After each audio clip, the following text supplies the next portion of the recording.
Hey folks, it's become a tradition. Well, I guess it's not really a tradition when it happens every day. Tradition would be more once a year. It's become a daily thing for me to lay something down. We call it the Landsblog, which I think is an all-time name, which by the way I did not think of. And I'm not even remembering 100% who did think of it. So if you're watching right now and you thought of the Landsblog, let us know. This is my chance to communicate with you on a daily basis. And it's not like I wake up every day and say to myself, oh my gosh, I have something to say that is so important that I have to get it out there. But it is a chance to make a point to you on a daily basis, even if I don't say it. That what we've tried to do with SickNotWeak.com and what we will try to do in the future when we expand this into many different areas is to do two things. Number one, reduce your loneliness. We know that people that suffer from a mental health problem feel isolated. And you know how we know that? We know that because all of us who have suffered have felt it. And even though I'm a person who has a very strong family unit, I was going to say I have a ton of friends, but that would be slightly exaggeration. I have a ton of people that I know. How about that? And I worked at a great place at the time. There were all kinds of people that supported me, yet I felt like many times I was all alone because nobody around me actually understood what I was going through. And in many ways, it's actually better to be with one person who has experienced what you have experienced or what you're experiencing than to be in a room of 100 people who have not. So that's what this is about. It's a chance for me to say to you, you know what? I get it.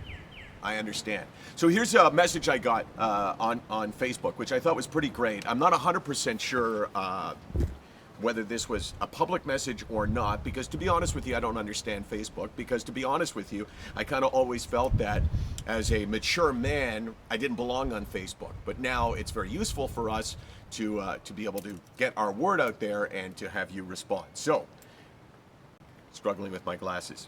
I had a dream last night that I ran into Michael Landsberg at the grocery store where he was helping people bag their groceries. And I think that's great because it says, oh my gosh, in this dream, I must be like the greatest person in the world.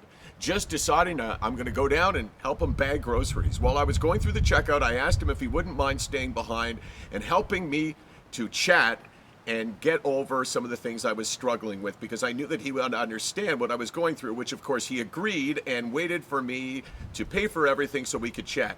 In the dream, I never ended up talking with him, although he was waiting for me in his office, which I thought was pretty funny that I have an office there in the grocery store.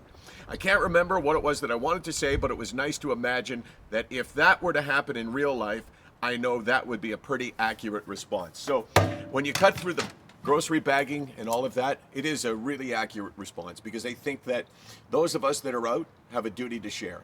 And when I say share, I mean to listen and to make people realize that they're not alone. So if you ever see me in any setting, I could be bagging groceries, I could be filling up your gas tank, I could be, what else? What other jobs would I be qualified to do? No, that's probably it. If you see me, talk to me. And if you want to reach out, I'd love to hear from you. SickNotWeak.com is our website. My email address is michael.landsberg@SickNotWeak.com. And if you want to talk on the phone, let me know and we'll talk on the phone. I got a story to tell, and it's the same story that you've told yourself.